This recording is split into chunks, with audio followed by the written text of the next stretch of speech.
Okay, so we will start this chapter, Bhagavad Gita 10, chapter 10, Opulence of the Absolute. So before that, let us pay our obeisance to Sri Radha Govinda, Manglacharan.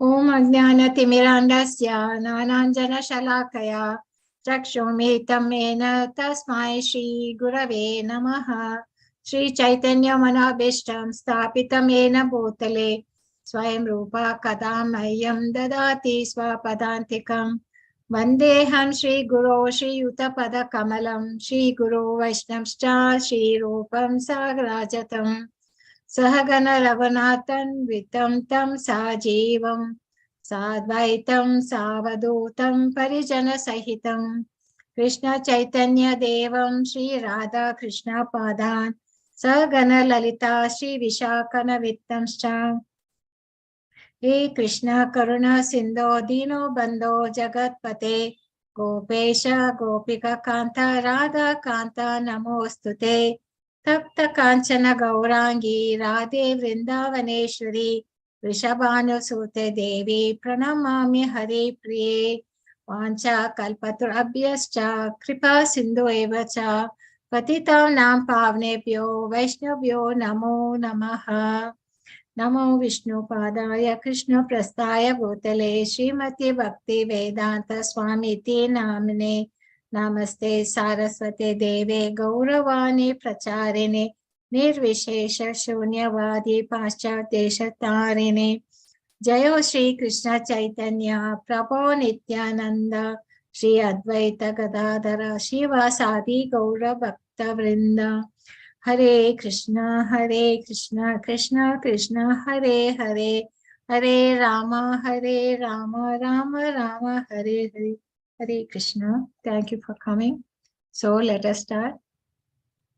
So what did we do in the last chapter? I'll just go to a few key points. It was all about Rajya Vidya. It was on the king of education, in all knowledge. So Krishna says that he's giving is the most confidential knowledge because which will relieve us from the miseries of the world. Okay. And for that, and he says, you are, Arjuna, you are Anasuya. That is, you are non-envious. That is why I'm giving you this knowledge. If you are envying the Krishna, then we'll never be able to understand this knowledge which is imparting in this chapter. Okay. And you should also have faith. If you have not faith, then you're not able to continue. In fact, faith is something which we have, because in all our life, everything we do go based on the faith. If you don't have faith, we won't even get up in the morning. No, we know that we're going to live tomorrow. So with that faith, we sleep.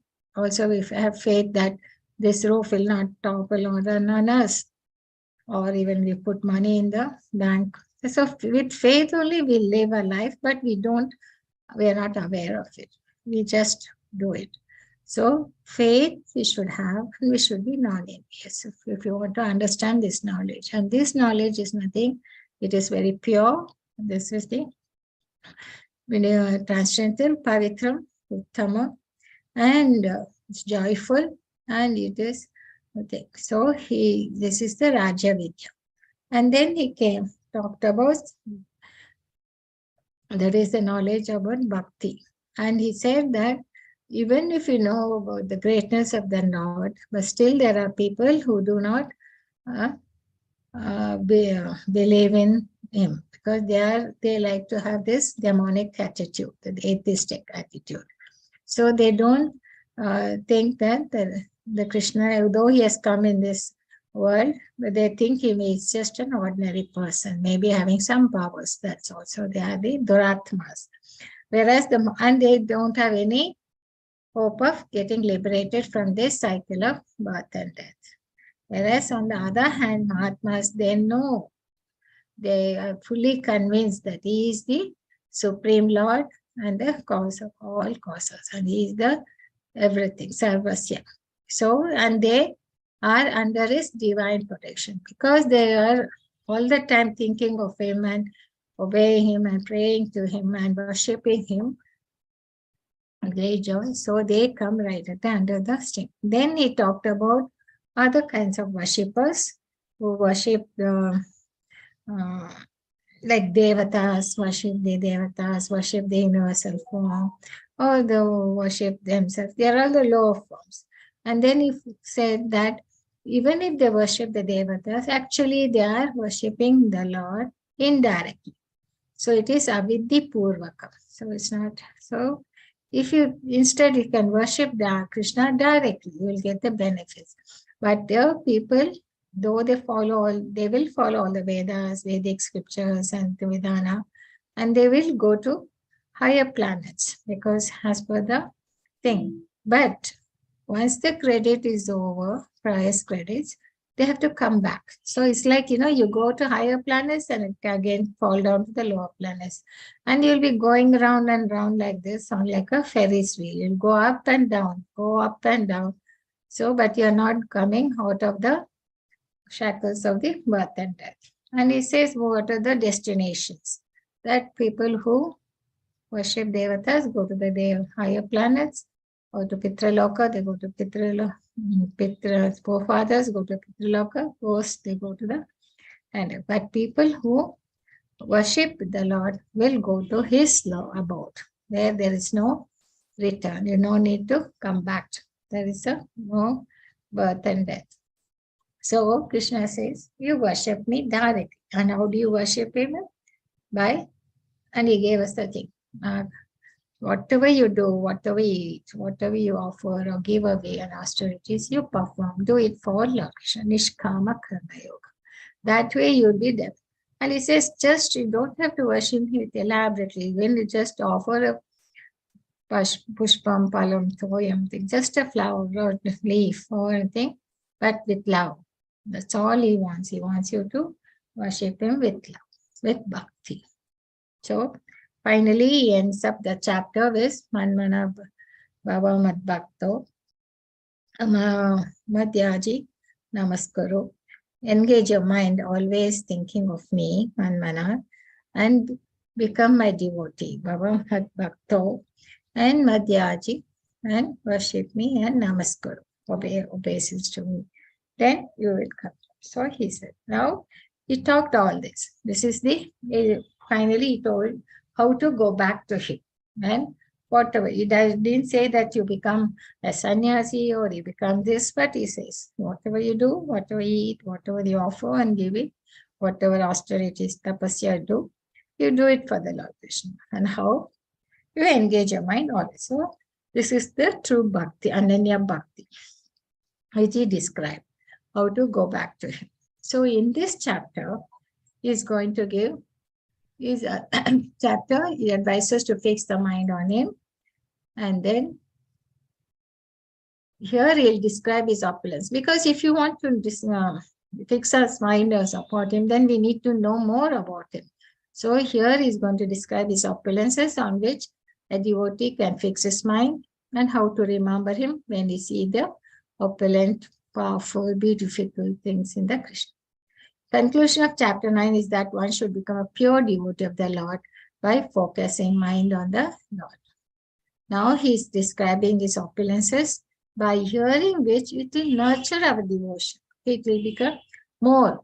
Because unless you know more and more about him, your devotion to him you won't be situated firmly in that bhakti. So that's why he is now going. So from chapter 7 to 12 is all bhakti yoga. Okay. So Krishna's position is the origin of this. In these verses, he establishes his position as the origin of thing. And then in this 10.8 to 10.9 is the Chatusloka. Chatusloki means it is the 4 sloka where the whole essence of Bhagavad Gita, you get it in these 4 slokas. Okay. So that is why it's known as Chatusloki. So by then, Krishna is accepting him as the Supreme Lord. Okay.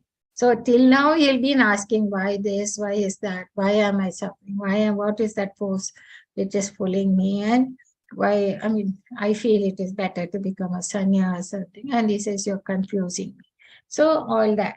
So now, finally, towards the end, the Krishna Arjuna is accepting him as the supreme Param Brahma, Param Rama, and everything, whatever you say. But after that, he is requesting him to show more opulences. About 84 opulences, Krishna will describe in these verses. So this is the summary of the synopsis. Okay. So first Krishna is going to, is positioned as the origin of everything. In verses 1 to 3, he says, anyone knowing Krishna as the unborn Supreme Lord, so friends, all sages and demigods is undiluted and free from sin. Then he talks about his qualities and attitudes, how are created by Krishna. Even the progenitors of the universe are born from his mind, engage in his service. Okay. The Supreme Lord said, my dear friend, mighty armed Arjuna, listen again to my supreme word, which I shall impart to you for your benefit, and which will give you great joy. So now he's going deeper and deeper, and then he's explaining in much detail. Okay. And he says, whatever I'm going to tell you now is for your benefit, and it will give you great joy. Okay. So this is how he's talking about the thing. So the opulence of the absolute. What did we see? First, he explained in chapter 7 and about his different energies, material energy, then his superior energy, and how they are acting. And it's like, he's there. It's like a string in the pearl string is the thread behind the pearls, which is holding the whole material universe by his energy. And he established different energies to establish his devotion in firm conviction. Now, gives more confidential knowledge of his specific opulences and his work. So, hearing, tashrunu. Hearing is the process, and we should be eagerness to hear. That's a qualification of a devotee. And how do we should learn these things? Only by discourses in the society of devotees can take place. Among them, those who are really anxious to be in Krishna conscious. So that's why Krishna says, you are dear to me, you are not envious and things. So, and you're beloved, for your benefit, I'm giving you all this, talking about my things. Now may vidu suraganaha prabhavam na mahashaya aham adiri devanam mahashinam cha sarvasha. Neither the host of demigods nor the great sages know my origin, for in every respect I am the source of demigods and sages. So here he says, who doesn't know him? Neither the host of the devatas nor the sages, they know his origin. For in every respect I am the source of demigods and sages. This is true, isn't it? Like, the father will know about the birth and that from the birth of his child, he'll know all about his life, birth and how he was there in the childhood and how he grew up and how he has become into thing. So he knows the whole thing because the father will know about his son's thing. Whereas the son wouldn't know much about the father's birth, his childhood and all that. Like even if his grandfathers, like grandfathers and our great grandfather's time, there was nothing like this mobile and all that, or the telephone. And if you tell that to a grandchildren, they can't believe. They can't understand how a person could be without a mobile or a thing or a TV and all. So that's how they can't know anything about their father or the forefathers. Same here, the demigods and sages are all come from Krishna is the source, origin. So they would know my origin, for in every respect I'm the source of that thing. Okay.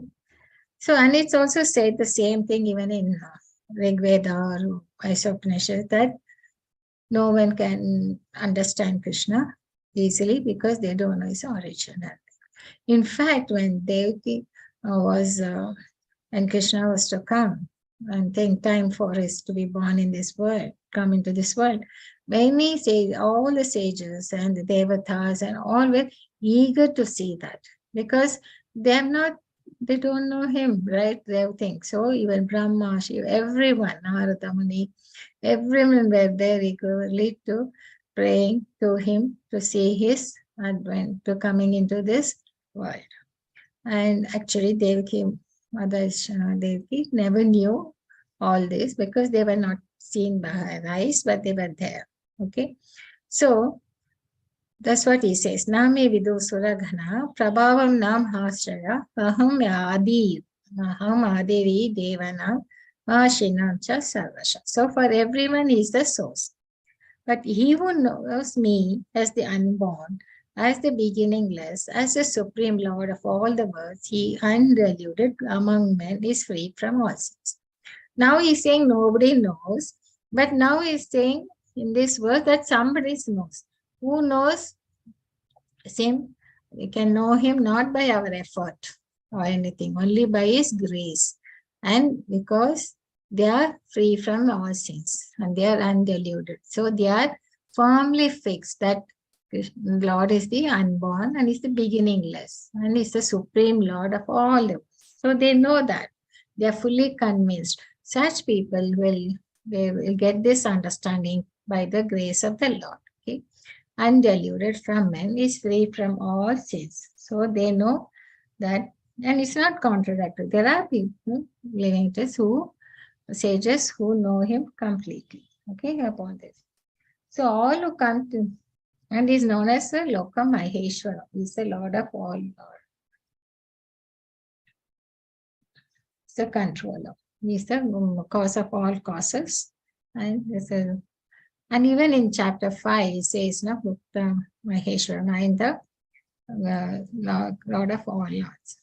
And then he continues to talk about, in this verse, he continues to confirm the thing that everything, even the qualities come from him.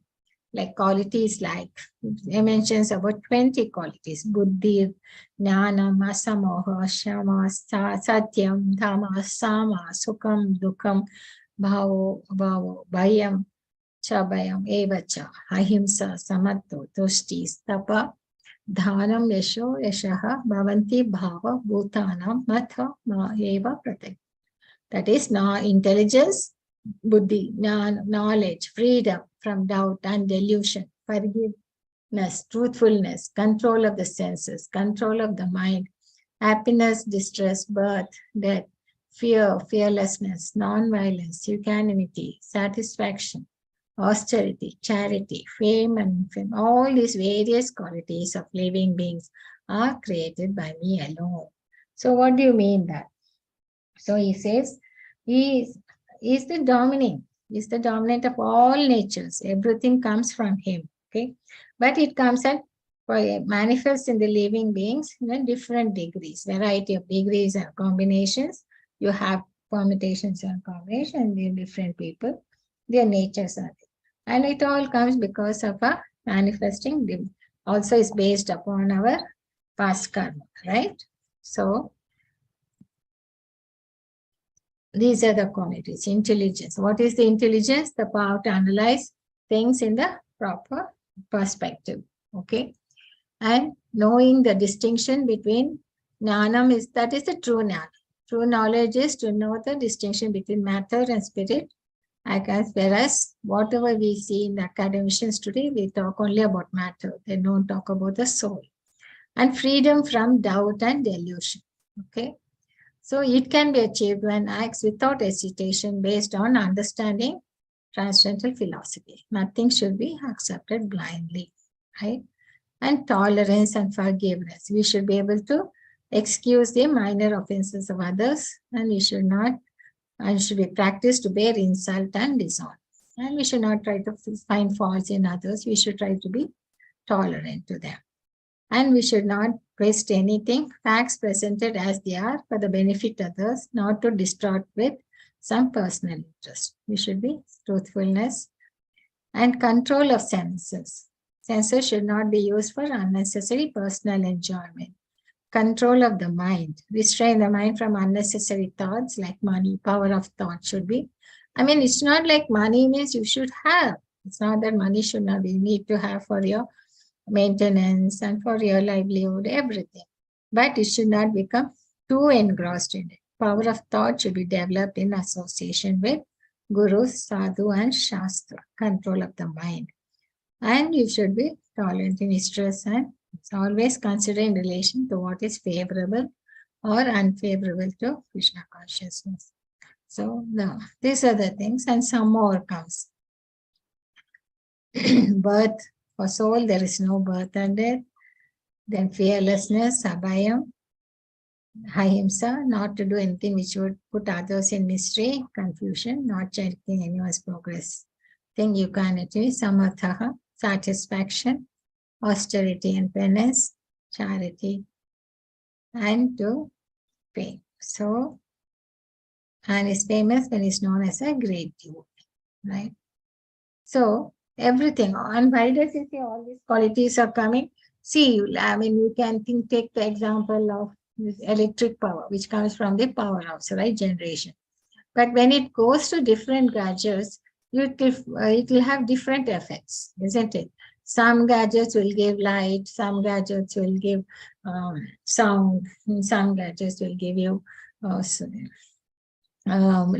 heat, and where some now, as we see, we are sending images and we are able to talk to you. So that we use the electric power, and it is same power which is coming from the powerhouse. But when it goes to different gadgets, it will have different effects.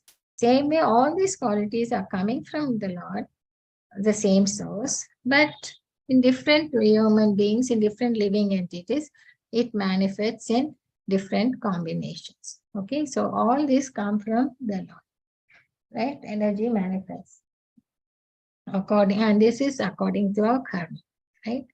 And then not only the qualities and attributes come from the Lord, even the how the 25 personalities, elevated personalities also have come from it. The 7 great sages, and before them the 4 other great sages, and the manos are born out of my mind, and all creatures in these planets descend from them.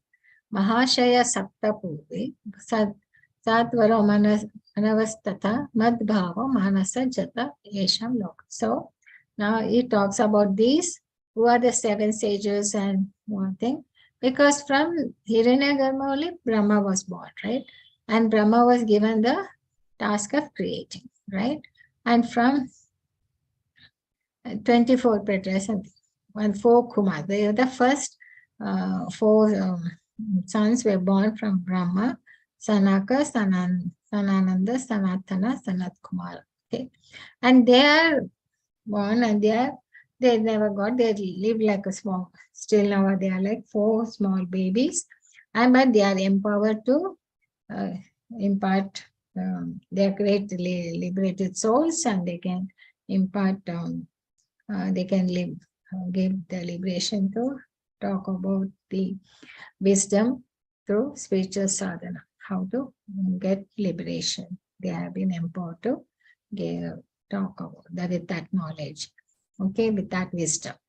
And then we have 7 sages who are asked to procreate continue the progeny of the mankind, right? Kashyapa, Atri, Vashishta, Vishwamitra, Gautama, Jamadagni, Bharadwaja. Okay, they are the 7 sages, great sages. And then the 14 Kumaras. Who are these 14 Kumaras? So, no, I'm sorry, 14 Manus. So they are the things who look after the universe, right? Swayambhu, then Rajasha, Uttama, Tamasa, Raivata, Chakshashu. Now, which is running now, the thing is Vaivashvata Manu. He is the Manu who is taking care of this present age. Okay. Then Shavani, then some more will come, because 14 Manus are there in this lifetime of Brahma and Kalpa. Daksha Savam, Brahma Savam, Dharma Savam, Rudra Swami, Swarani, Savarni, Hindra Savarni. Okay. So He who knows in truth this glory and power of mind engages in unalloyed devotional service. Of this there is no doubt. So why he's talking? He says, what is the benefit of knowing all that? He says, people who know all this, these glories, they will surely engage in unalloyed devotional service. Of this there is no doubt. Okay. So what do you mean by that? Here it clearly says by getting this knowledge, by understanding this knowledge, we will be able to, there is a relation between the knowledge and the love. Okay, he says, then we will unalloyed devotional service. Of this, there is no doubt. How come? How does it happen? So knowledge of God nourishes the love of devotees. Okay, love of devotees and enhances the devotion. So there is a direct relationship between this transcendental knowledge and the love. So like, let us take an example, like suppose a friend comes to you and shows a black stone. You may not know what it is all about, so you won't be so much of interest, okay? But if the friend says, no, this is a shaligram, then the shaligram is a stone, no, which we representation of Lord Vishnu, and they worship it. So the minute then, if you know the significance of shaligram, and when you come to know that the stone which the friend is having is a shaligram, then you will show interest. Then you show some reference and respect. Then you'll be interested in it, isn't it? But if the friend further adds, no, this stone, this shaligram was there with 500 years ago, and it was being worshipped by Ramananda Roy, then who is a great saint, okay? So once you get this further this knowledge, and what happens? Your interest, your reverence for the shaligram will much increase, isn't it? And then, and if he says, so that means each time that what is the knowledge you get, to an additional knowledge when you are getting, it is boosting your reverence for the stone, right? Similarly, by getting proper knowledge of the Lord, what happens? Slowly our interest and devotion to things, it is nourishing. So there is a direct relationship, getting to know the knowledge and to the love, and how it helps in a devotional service to the Lord. Okay. So thus, after explaining, so he says, who knows in truth this glory and power of mind will engage in unalloyed devotional service. Of this, no doubt. Okay, Vikalpana Yogyam Cham. Some Vibhuti. So now, continues to talk about this Chatusloki. What is the Chatusloki? Aham sarvasya prabhavo matha sarvam pravartate iti matva bhajante mam buddha bhava samana. I am the source of all spiritual and material worlds. Everything manifests from me. The wise who knows this perfectly engage in my devotional service and worship me with all their hearts. So this Chatusloka is like, this actually, see, if you want to understand, if you want to have worship the Lord, if you want to have a relationship, then first you have to have a relationship, isn't it? You should have a sambandha. So this verse tells you about the sambandha, how the person, unless we relate to the person, we cannot treat him as a friend, or we won't be able to remember him all the time, unless we come to in contact with that person and try to understand him. So this is the sambandha we have. So the wise who knows this perfectly engage in my devotional service and worship me with all their hearts. Or like now, if you want to do business with a friend, say, then what do? First you try to meet him on a casual way, to have a tea in some place, and then you invite him to your house, and then you try to understand his interest, and then see if they have a compatibility with you.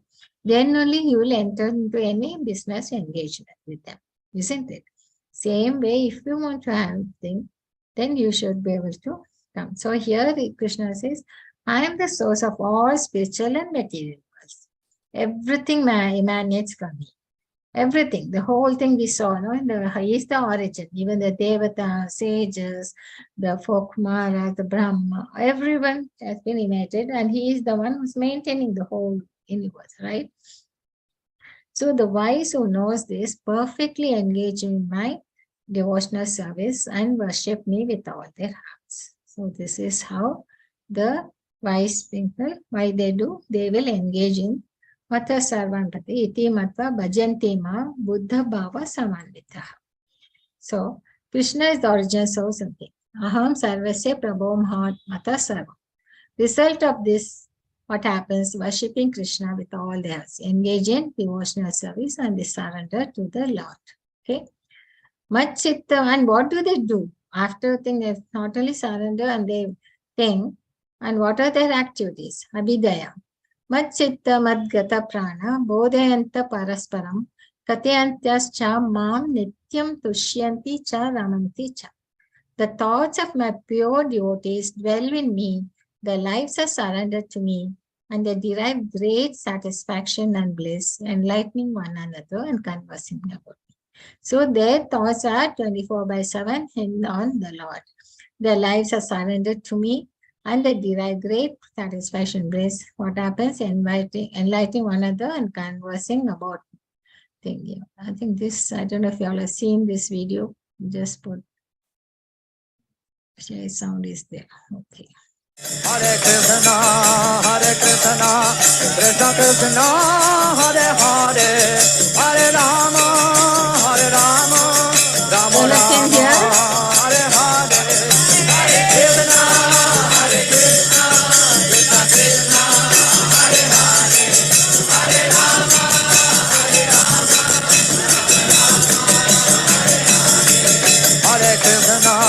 Hare Krishna, Krishna Krishna, Hare Hare, Hare Rama, Rama Rama, Hare Hare, Hare Krishna, Krishna Krishna, Hare Hare, Hare Rama,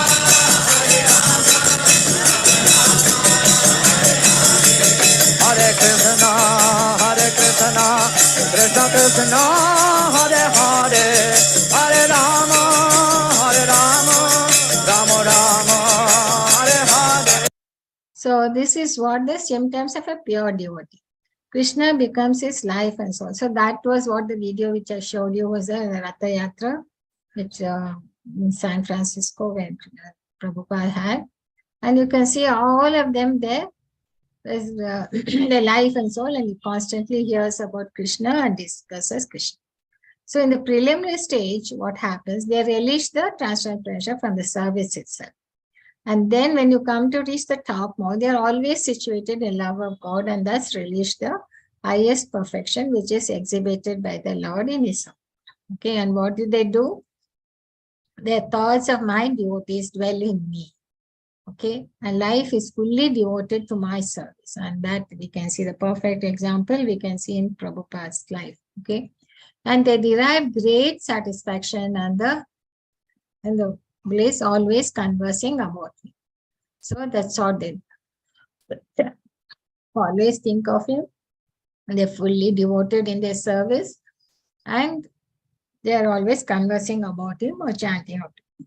These are the symptoms of a pure devotee, and Krishna becomes his life and soul, and he constantly hears about and discusses Krishna. And what happens? So now we know that this is what the pure devotee in their Ananya Bhaktis. Okay, they are doing all that. Then how does Krishna reciprocate? So that is given in this verse. Tesam satata yuktanam bhajantam priti purvakam dadami buddhi yogam tam ena mam upayanti te. To those who are constantly devoted and worship me with love, I give the understanding by which they can come to me. So this is what happens. So when he knows that they are living all the time with him and all the time thinking of him, worshipping him and talking about him, and they're doing devotional service, and they're fully convinced that he is the cause of all causes of this material world and the thing. So to them, what does he do? He reciprocates And because they're worshipping him with love, he says they're constantly devoted and worship me with love, Priti Purvakam. So I give the understanding by which they can come to me. So the understanding. So otherwise, by own efforts, if you try, even we might be reading and things, but we may not be able to unless we need His grace to be all the time in this thing. Then by understanding, by gives the understanding by which they come to me. Okay. So in Karma Yoga, what happens? There, when one knows the goal is Krishna, but he is addicted to the fruits unless he reaches to the level of Nishkama Karma Yoga. Okay, but he knows the goal is to go to Krishna, but he needs to give up his fruits. In Jnana Yoga, what is? When knows the goal is Krishna, but he takes pleasure in mental speculation to understand Krishna. He's acting in Jnana Yoga because now he's trying to study and study speculation to understand Krishna. Is he like that? But in Buddhi Yoga or Bhakti Yoga, what they do, they know the goal and they stay completely in Krishna consciousness and devotional service is acting in Buddhi. The complete yoga, this is the highest. This is what the true Bhakti is. So they are completely in Krishna, all the time thinking of Krishna, worshipping him, talking about him, doing devotional service to him. So, and then to those devotees, what does the Lord do? He reciprocates by giving them the understanding.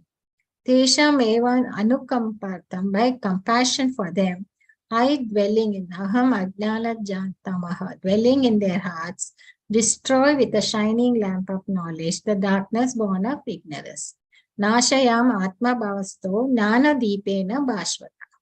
So by jnana deepena, the shining lamp of knowledge, I destroy the ignorance born in them. Okay, so he says, he is dwelling, he is the Paramatma. See, as a Paramatma, he knows what's happening in all the devotees. All the things is all the living entities. You cannot fool the person, fool the Lord, because he knows your desires, he knows what's happening and how serious you are. And so he is able to reciprocate to them.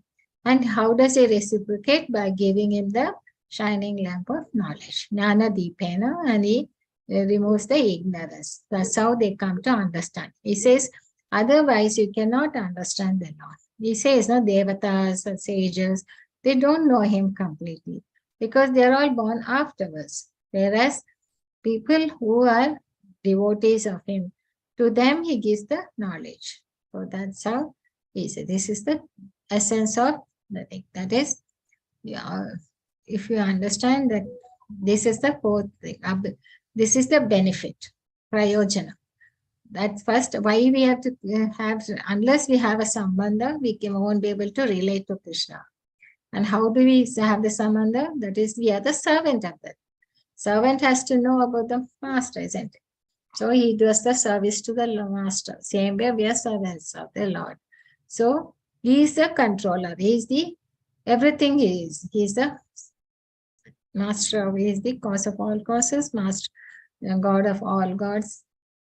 And he is the controller of all the gods, Loka Maheshwar. So knowing that, what happens? You do the wisdom, devotional service. That is the sambandha we have. And what is the activities we carry out?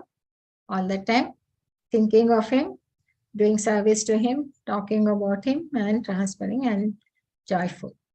So when seeing this, what does the Lord reciprocate? He gives us the understanding to go back to him. And out of compassion, he will destroy the ignorance which is there in our hearts by this knowledge. So this knowledge, what we are learning now, slowly, slowly we start to understand the Lord and try to relate to him. So this is a Chatusloki. Let us stop with this. If you have any questions till now, we will look at it.